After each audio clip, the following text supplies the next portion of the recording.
It's just a mess man, it's just a mess. John Jones की fight कब होगी? अब जॉन जोन्स कब नेक्स्ट फाइट करेगा? Basically that's the question.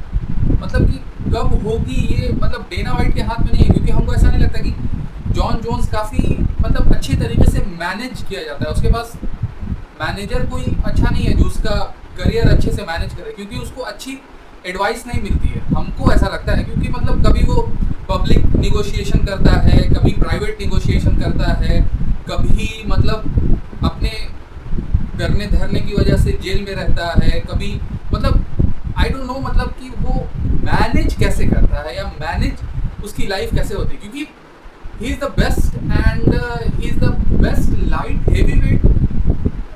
Dana White तो कहता है he is the GOAT right now, लेकिन मैनेज जॉन जोन्स अच्छे से नहीं होता है। और इसी के बारे में हम लोग इस वीडियो में बात करेंगे बेसिकली, क्योंकि जॉन जोन्स हर फाइट को कैंसिल कर दे रहा है। जॉन जोन्स अभी पहला बात की, अगर आप उसका सोशल मीडिया फॉलो कीजिएगा तो इंस्टाग्राम पे या आपको ट्विटर पे basically John Jones is lifting weights, John Jones is doing squats, heavy deadlift, और उसके बाद से उसके मैनेजर आके कहते हैं कि John Jones is becoming heavier, John Jones is becoming बिगर।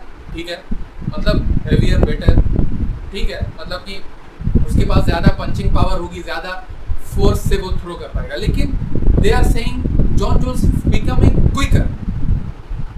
ये तो एकदम एक तरीके से फिजिक्स को उल्टा कर देने वाली बात हुई कि अगर कोई भी जो आदमी अपने एथलेटिक बेस्ट पर 200 पाउंड्स पे है और उसके बाद से एथलेटिक उससे अच्छा बेस्ट पर चला जाएगा 240 पाउंड्स पे, मतलब हमको ये थोड़ा ज़्यादा कंफ्यूजिंग लगता है, लेकिन तब भी मान लेते हैं। लेकिन डज इट मैटर?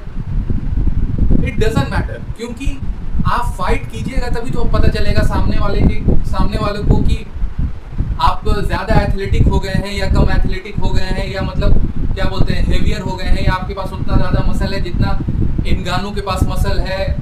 मतलब it just a mess man. और अभी स्टीफे मियोचिच के साथ उसकी मैच की बात चल रही थी बेसिकली, और उसने वो भी कैंसिल कर दिया। पब्लिक निगोशिएशन हो रहा है तो सबको पता है, और पब्लिक निगोशिएशन करने का नुकसान डेना वाइट के साथ ये है, क्योंकि डेना वाइट ने उससे पहले अनाउंस कर दिया था कि डेरिक लुइस, हाँ, और पब्लिक निगोशिएशन डेना वाइट के साथ करने का नुकसान ये है, क्योंकि डेना वाइट ने उससे पहले अनाउंस कर दिया था कि डेरिक लुइस और फ्रांसिस ओगानो इज नेक्स्ट। ठीक है, और इस समर वो हो जाएगा। उसने बताया बेसिकली जुलाई के लास्ट या अगस्त में ये वाला मैच होगा। इट्स ग्रेट, वो दोनों डिजर्व करते हैं, लेकिन ये मैच जॉन जोन्स को भी मिल सकता था अगर फाइनेंशियली वो एक तरीके से अच्छे से मैनेज किया जाता, या मतलब बहुत ज़्यादा मांग रहा था, आई डोंट नो, लेकिन जॉन जोन्स डिजर्व भी करता है। लेकिन अब जब ये बात हो गई कि आपको बेल्ट के लिए अगला मैच आप नहीं खेल सकते हैं, दैट्स इम्पॉसिबल, तो जो कंटेंडर है वो स्टीफे मियोचिच है, ये भी डेना वाइट ने बता दिया। तो डेना वाइट ने जब स्टीफे मियोचिच को मतलब कंटेंडर बना दिया कि इन दोनों का डेरिक लुइस और इंगानू का जो मैच होगा और उसका विनर स्टीफे मियोचिच के साथ खेलेगा, ठीक है। तो अभी जब स्टीफे मियोचिच और जॉन जोन्स के बीच में मैच चल रही थी, तो जॉन जोन्स ने ये वाला भी मैच कैंसिल कर दिया। तो हमको ये लगता है कि जॉन जोन्स हेवी वेट में मैच खेलेगा, मैच होगा उसका, फाइट होगी उसकी, मतलब हम बोलते हैं मैच फाइट, लेकिन फाइट स्टीफे मियोचिच और जॉन जोन्स के बीच में जब होने वाली थी तो बेसिकली जॉन जोन्स ने कैंसिल कर दिया, और ये भी पब्लिक निगोशिएशन में हो रहा था, तो मतलब सबको पता है।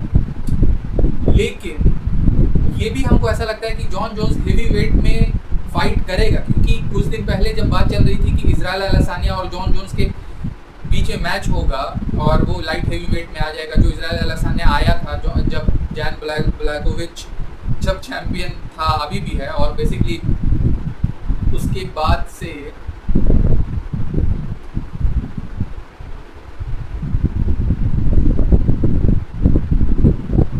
तो जॉन जोन्स अगर स्टीफे मियोचिच के साथ भी मैच नहीं करता है, बेसिकली वो वाला मैच भी उसने कैंसिल कर दिया अभी, तो आप अब मान लीजिए कि डेरिक लुइस और फ्रांसिस गानू के साथ मैच हो गया आपको इस समर, और उसके बाद से in the end of this year मतलब मैच हो जाएगा स्टीफी मियोचिच और विनर ऑफ दैट मैच, तो उसके बाद से फिर जॉन जोन्स का मैच होगा उसके विनर के साथ।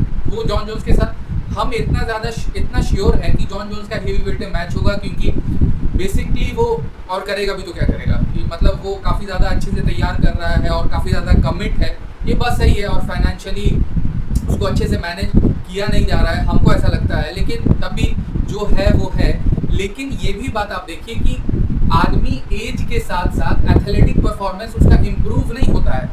आप तो एक तरीके से ये फिजिक्स और मतलब लॉ ही को चेंज कर दीजिएगा कि एज के साथ साथ आदमी इम्प्रूव हो रहा है, और ख़ास करके कॉम्बैट के गेम में, मतलब कि एमएमए में और मतलब हेवी वेट चैम्पियनशिप के मैच में, और इतना ज़्यादा जहाँ हाई स्टेक का फाइट हो रहा है, बेसिकली बहुत ज़्यादा कॉम्पिटिटिव मैच में।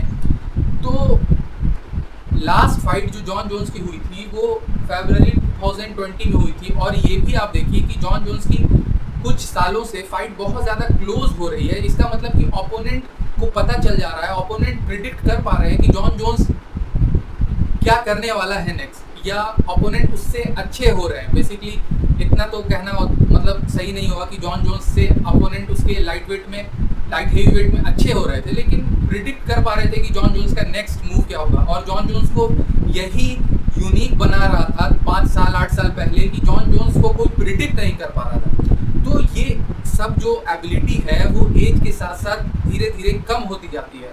और जॉन जोन्स की फाइट जो लास्ट फाइट थी वो फरवरी 2020 को हुई थी, और मतलब अभी आप ले लीजिए कि स्टीफे के साथ जो मैच होगा वो नंबर 3 जॉन जोन्स होगा, अभी नंबर 2 है मान लीजिए, और नंबर 1 है ये इन दोनों का मैच।